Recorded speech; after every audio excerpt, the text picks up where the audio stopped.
आज पढ़ेंगे हम लोग वैद्युत द्विध्रुव की निरक्षीय स्थिति में या निरक्षीय रेखा पर स्थित बिंदु पर वैद्युत क्षेत्र की तीव्रता का व्यंजक। कल यानी लास्ट वाले वीडियो में, कल पिछले वीडियो में पढ़ा था अच्छी स्थिति में, आज पढ़ेंगे हम लोग निरक्षीय स्थिति में।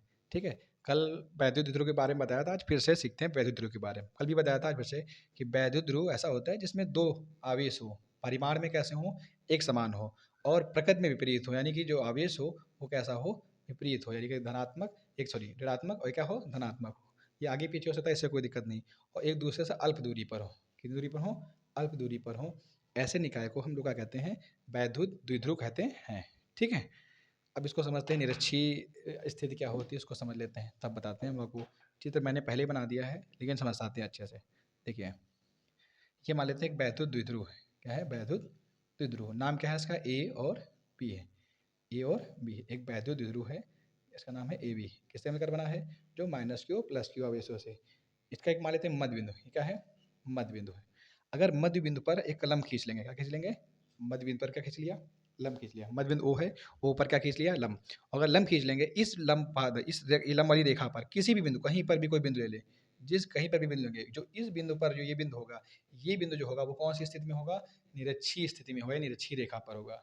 ठीक है, कल पढ़ा था अच्छी, तो अच्छी में क्या होता था, इसको आगे बढ़ा देते थे, इस तरह को आगे बढ़ा देते थे, इस ये अच्छी ऐसा था, ये वैद्युत ध्रुव की अच्छी स्थिति में था। लेकिन आज पढ़ना है हमको निरक्षीय स्थिति में, तो निरक्षित कैसे बताते, ये क्या है, वैद्युत ध्रुव ए बी है, इसका मध्य बिंदु क्या है, ओ है। ओ पर हमने क्या खींच दिया, लंब। इस लंब पर किसी भी बिंदु पर, किसी भी बिंदु पर अगर तीव्रता ज्ञात करेंगे तो वो कौन सी स्थिति में होगा, निरक्षीय स्थिति में। ठीक है, तो मान लेते हैं इनके बीच की दूरी 2l है, तो ये मध्य बिंदु है चूंकि, तो ये दूरी कितनी हो जाएगी, l, और ये दूरी कितनी हो जाएगी, l हो जाएगी। कितनी हो जाएगी, l। तो ये दूरी l और ये दूरी कितनी हो गई, l। अगर जोड़ेंगे तो कितनी हो जाएगी, 2l। जैसे देखो, जिस चित्र में मैंने बना ही दिया, ये दूरी l, ये दूरी कितनी हो गई है, l। मध्य बिंदु से मान लेते हैं r दूरी, मध्य बिंदु क्या है, o से r दूरी पे एक बिंदु क्या है, p है। क्या है बिंदु, p है, जिस पर हमको ज्ञात करना है, वैद्युत क्षेत्र की तीव्रता ज्ञात करनी है। अब देखिए यहाँ पे कौन सा आवेश है, प्लस क्यू। क्या है, प्लस क्यू, कल पढ़ाया भी था। प्लस क्यू आवेश है, प्लस क्यू आवेश की जो तीव्रता होती है, प्लस क्यू कूलाम आवेश का जो वैद्युत क्षेत्र की तीव्रता होती है, वो उसकी जो दिशा होती है वो प्लस से विपरीत दिशा में होता है। प्लस क्या से विपरीत दिशा में होती है, यानी ई दिशा में तो नहीं होगी, इसकी विपरीत होगी। तो हम मान लेते हैं इसकी जो तीव्रता होगी वो कितनी है, E1 है। कितनी है, E1 है। क्या है, E1 है। ठीक है, और जो माइनस क्यू कूलाम आवेश का जो तीव्रता होगी वो इसी दिशा में होगी, तो इसकी तीव्रता हम मान लेते हैं क्या है, E2 है। क्या है, E2 है। ये वाला कोण मान लिया कितना है, थीटा है, तो ये वाला कोण भी क्या हो जाएगा, थीटा।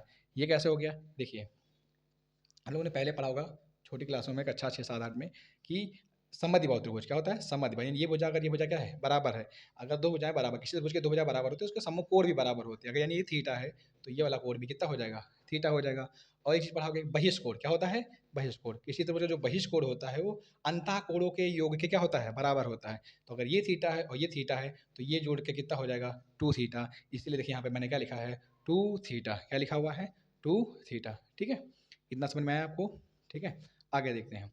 तो वहाँ पे लिखा है तीव्रता, और हमको किस बिंदु, हमको बिंदु P पर क्या निकालना है, वैद्युत क्षेत्र की तीव्रता ज्ञात करनी है। और जो वैद्युत क्षेत्र की तीव्रता होगी वो प्लस क्यू आवेश से माइनस की ओर, प्लस क्यू आवेश से माइनस की ओर, प्लस क्यू आवेश से माइनस की ओर, इस दिशा में होगी। या वैद्युत द्विध्रुव की, वैद्युत द्विध्रुव के क्या होगी, समांतर होगी। वैद्युत द्विध्रुव के क्या होगी, समांतर होगी। सारे चित्र की बात मैंने बना दी है। अब एक चीज़ और बची है, यहाँ पे देखिए, ये बिंदु क्या है, ये बिंदु है P, और ये क्या है, B। तो B से और P की दूरी चाहिए, A से P की दूरी चाहिए, A से P की दूरी चाहिए। तो हम एक त्रिभुज हल कर लेते हैं। देखो ध्यान से देखिए, समकोण त्रिभुज, समकोण त्रिभुज कोई भी ले लो, A P O या AOP में, AOP में। अगर इस त्रिभुज को देखो तो बनाया तो ऐसे बनाएंगे ना, कुछ इस तरह से।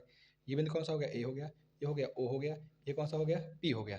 ये दूरी कितनी हो गई, R हो गई। ये दूरी देखिए, ये कोण कितना दिया है, थीटा दिया है। ठीक है, और ये दूरी नीचे कितनी दी है, L दी है। अगर यहाँ पे देखें तो ये कर्ण नहीं पता है, क्या नहीं पता है, कर्ण। और कर्ण का सूत्र क्या होता है, कर्ण स्क्वायर बराबर, हम लोगों ने पढ़ के रखा है, लंबी स्क्वायर यानी R स्क्वायर प्लस आधार स्क्वायर। आधार कितना लिखा है, L स्क्वायर।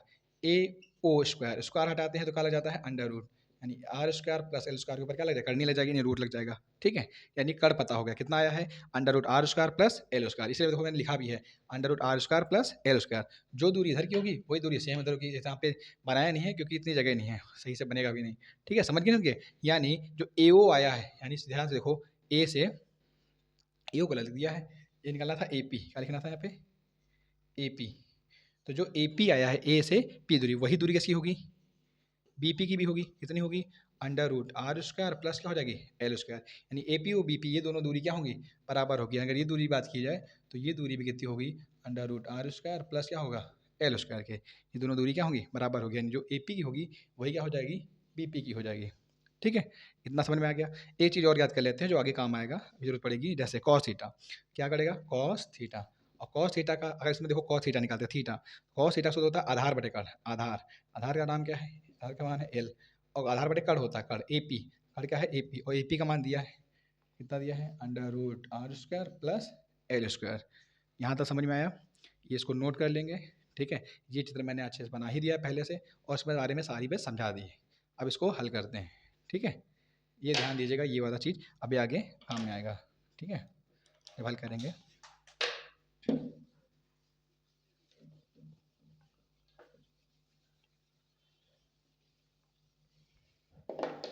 तो पहला ये देखिए इसको डालते हैं। हाँ, पहला कौन सा हल कर लिया प्लस क्यू, कौन सा हल कर लेंगे तो plus Q coulomb, plus Q coulomb आवेश के कारण उत्पन्न वैद्युत क्षेत्र की तीव्रता। तो प्लस क्यू कूलाम आवेश कारण उत्पन्न वैद्युत क्षेत्र की तीव्रता याद करेंगे। तो जब प्लस क्यू कूलाम आवेश क्या करेंगे तीव्रता, और तीव्रता का सूत्र बताया था जब किसी दूरी पर पूछता है, ये कोई आवेश है, जैसे कोई आवेश है हमें क्यू इस बिंदु पर है, इससे आर दूरी पर किसी भी दूरी पर क्या पूछेगा अगर तीव्रता पूछे, मान लीजिए बिंदु पी है, अगर इस बिंदु पर क्या पूछेगा तीव्रता, तो सूत्र क्या लगाएंगे 1/4 पाई एप्सिलॉन नॉट, पर क्या हो जाएगा क्यू और बटे क्या होगा आर स्क्वायर, दूरी का स्क्वायर। तो यानी यहाँ पर भी है इस आवेश का निकालना है, इस बिंदु पे निकालना है, तो ये दूरी है, तो कुछ दूरी पर होगा तो सूत्र क्या लगाएंगे 1/4 पाई एप्सिलॉन नॉट।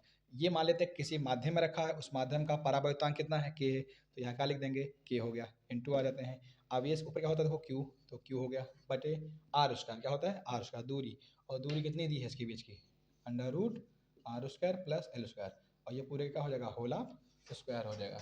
ठीक है, और ये दूरी दी थी इसकी E1 दी थी, तो यहाँ पे क्या लिखते हैं E1 लिख सकते हैं, E1 बराबर 1/4 पाई एप्सिलॉन नॉट के ऊपर हो गया क्यू बटे अंडर रूट का स्क्वायर करेंगे तो अंडर रूट हट जाएगा, क्या आ जाएगा आर स्क्वायर प्लस क्या आ जाएगा एल स्क्वायर। ये ज्ञात हो गया मेरा E1।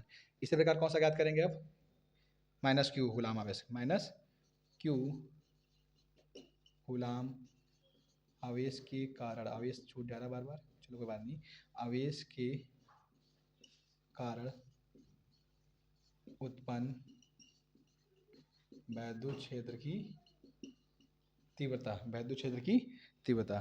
तो इस बात को माइनस क्यू की तीव्रता कितनी मानी है E2, कितनी है E2, तो E2 का सूत्र क्या लगाएंगे 1/4 पाई एप्सिलॉन नॉट क्यू, ऊपर क्या हो जाएगा देखो क्यू, इससे कोई मतलब नहीं है माइनस तो माइनस नहीं लगाना, ऐसा कुछ नहीं है, बटे आर का स्क्वायर, दूरी, दूरी कितनी है इनके बीच की दूरी, दूरी कितनी है निकाली थी under root r square plus l square, ये हो गया E2, E2 बराबर क्या हो जाएगा 1/4 पाई एप्सिलॉन नॉट के ऊपर हो गया क्यू, यहाँ पे देखो अंडर रूट है स्क्वायर लगा है, तो अंडर रूट हट जाएगा, हट जाएगा, क्या हो जाएगा r square plus l square. ठीक है, इसको आप नोट कर लीजिए या स्क्रीन शॉट ले लीजिए।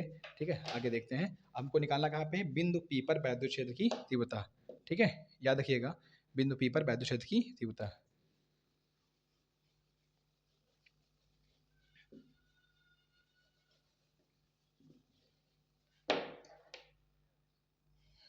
बिंदु पी पर परिणामी वैद्युत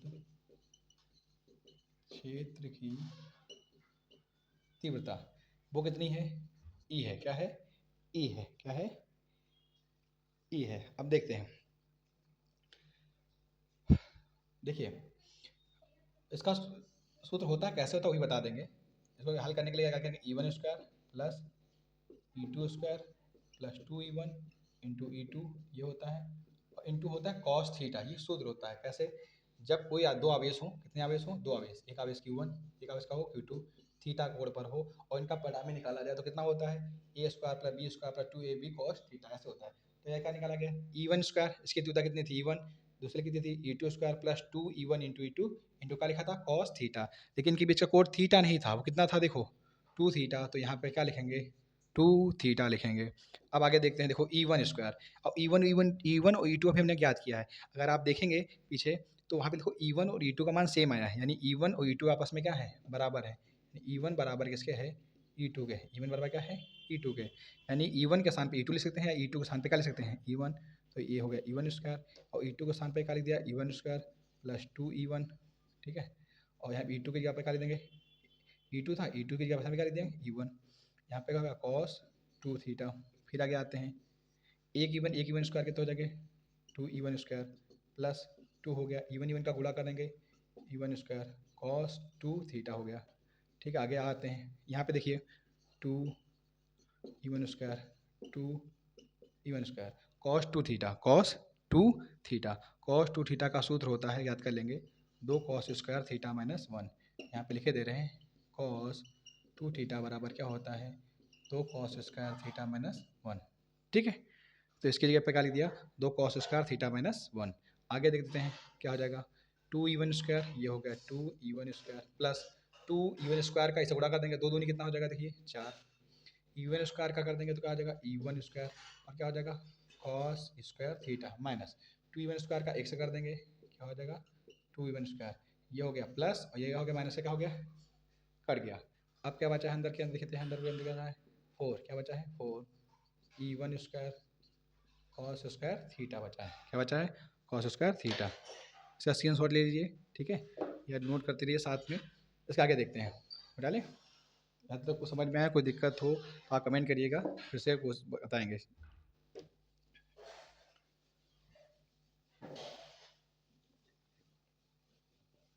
देखिए यहाँ पे क्या लिखा था, ई, इसको फिर से लिख देते हैं, ई बराबर, यहाँ 4 है, 4 का वर्गमूल क्या हो जाएगा 2, E1 स्क्वायर का क्या हो जाएगा, E1 स्क्वायर, अंडर रूट जब लगा होता है तो अंडर रूट हट जाता है, स्क्वायर भी हट जाता है। यहाँ क्या हो जाएगा, कॉस स्क्वायर है स्क्वायर, अंडर रूट हट जाएगा, यानी क्या हो जाएगा कॉस थीटा। ये देखिए आया कॉस थीटा, मैंने शुरुआत में कहा था कि कॉस थीटा के इसलिए पहले ही निकाल लिया था, जो जरूरत पड़ेगी बाद में। ठीक है, बस 1 मिनट रुकिए।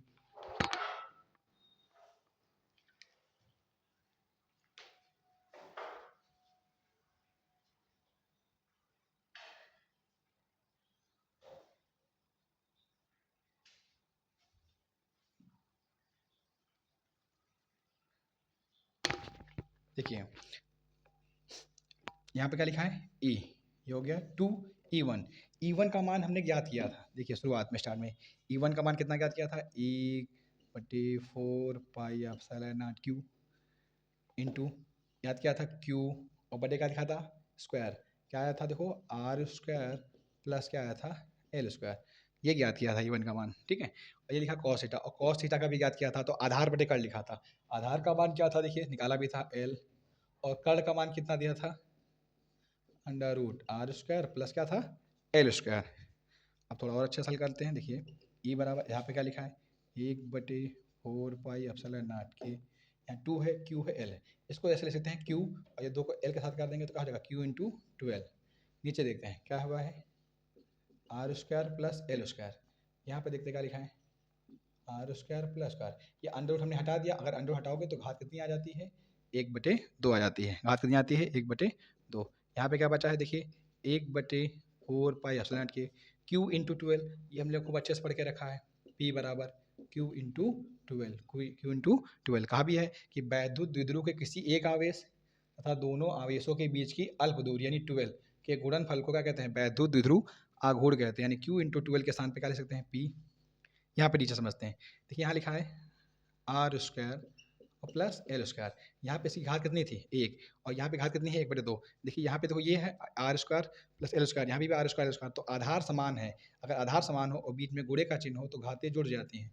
तो आप ध्यान से देखिए, इसकी घात कितनी है, 1 है, इसकी घात कितनी है, 1/2, जुड़ जाएगी तो 2 1 कम 2, और 1 कितना हो जाएगा 3, और बटे में क्या रहेगा 2, 3/2। इसको थोड़ा और अच्छा समझा देते हैं, देखिए जैसे लिखा है एक्स स्क्वायर और गुणे का लिखा है एक्स की घात 1/2, ऐसे, तो इसका आधार एक्स है, इसका आधार भी कितना है एक्स है, बीच में गुणे का चिन्ह है, तो आधार को एक बार लिखेंगे और घातों को जोड़ लेंगे, यानी 2 और प्लस 1/2, तो 2 दूनी 4, और ये कितना हो जाएगा 5, 5/2। इसी प्रकार इसमें कितनी थी घात थी, यहाँ पे घात कितनी थी, यहाँ पे घात थी 1, और यहाँ 1/2, अगर ऐसे जोड़ोगे तो कितना आएगा, 2 1 कम 2 और 1 3/2।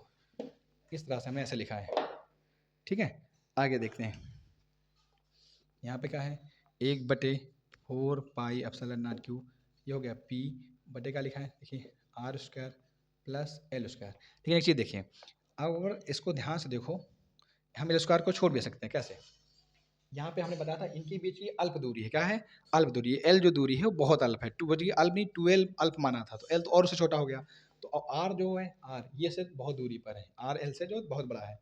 यानी यानी आर का अगर स्क्वायर करेंगे, आर का स्क्वायर करेंगे तो वो और बड़ा हो जाएगा। किससे? एल स्क्वायर से। किससे बड़ा होगा? एल स्क्वायर से। चूंकि जो आर है, आर ही बड़ा है किससे? एल एल से। तो आर स्क्वायर एल स्क्वायर से और बड़ा हो जाएगा। यानी कह सकते हैं कि एल स्क्वायर आर स्क्वायर से बहुत छोटा हो जाएगा। अतः एल स्क्वायर को क्या मान लेंगे? छोड़ देंगे या नगण्य मान लेंगे। तो एल स्क्वायर हट गया, यहाँ का बचेगा आर स्क्वायर, और पूरे की घात कितनी दी थी? 3/2 दिया था। ठीक है, फिर इसके नीचे वाला ऊपर ही हल करते हैं, ये मिटा दिए हैं। ठीक है, ध्यान दीजिएगा।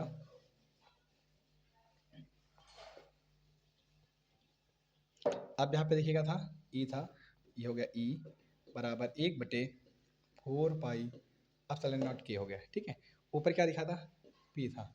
नीचे देखिए क्या लिखा है? आर। और जब घात होती है अंदर, वो बाहर वाले घात से क्या होता है? गुणा होता है, तो पता ही है आपको। ठीक है, तो ये क्या हो जाएगा? स्क्वायर था, तो इस स्क्वायर का गुणा कैसे हो जाएगा? 3/2 से। ये दो दो क्या हो गया? कट गया। यानी ई बराबर क्या बचेगा? 1/4 पाई एप्सिलॉन नॉट के, है ना। ऊपर क्या बचा था? पी, और बटे क्या बचा है? आर, और क्या हो गया? क्यू। ठीक है, और हम लोगों ने कल पढ़ा ही था वैद्युत क्षेत्र की तीव्रता, वो क्या होती है? F/Q0 या Q0, ऐसा पढ़ा था। तो F का मात्रक क्या होता है? न्यूटन, और Q का मात्रक क्या होता है? कूलाम। यानी इसका मात्रक जो आएगा वो कितना आ जाएगा? न्यूटन प्रति कूलाम। न्यूटन प्रति कूलाम हो जाएगा, न्यूटन प्रति कूलाम हो जाएगा। ये कौन सी हो गया? निरक्षीय स्थिति में, निरक्षीय स्थिति में वैद्युत क्षेत्र की तीव्रता का व्यंजक। ठीक है, और इसमें और भी कर सकते हैं, जैसे अगर माध्यम निर्वात हो या क्या हो? वायु हो। निर्वात या वायु हो, तो जो के का मान होता है क्या हो सकता है? 1 हो जाएगा। तो ई बराबर क्या ले सकते हैं? 1/4 पाई एप्सिलॉन नॉट, यहाँ पे पी बटे क्या हो जाएगा? R³ न्यूटन प्रति कूलाम। ठीक है, और देखिए जो 1/4 पाई एप्सिलॉन नॉट होता है, ये होता है 9×10⁹ 9, 9×10⁹ 9, और गुणे क्या लिखा था? तो पी, और बटे क्या लिखा है? R³ और न्यूटन प्रति कूलाम के क्या हो जाएगा? बराबर। इतना और ले सकते हैं। ठीक है, समझ में आए यहाँ तक? और इसमें आपको कोई भी समस्या हो तो फिलहाल आप कमेंट करिए। ठीक है, और अगर वीडियो अच्छा लगा हो तो एक बार लाइक करें। ठीक है।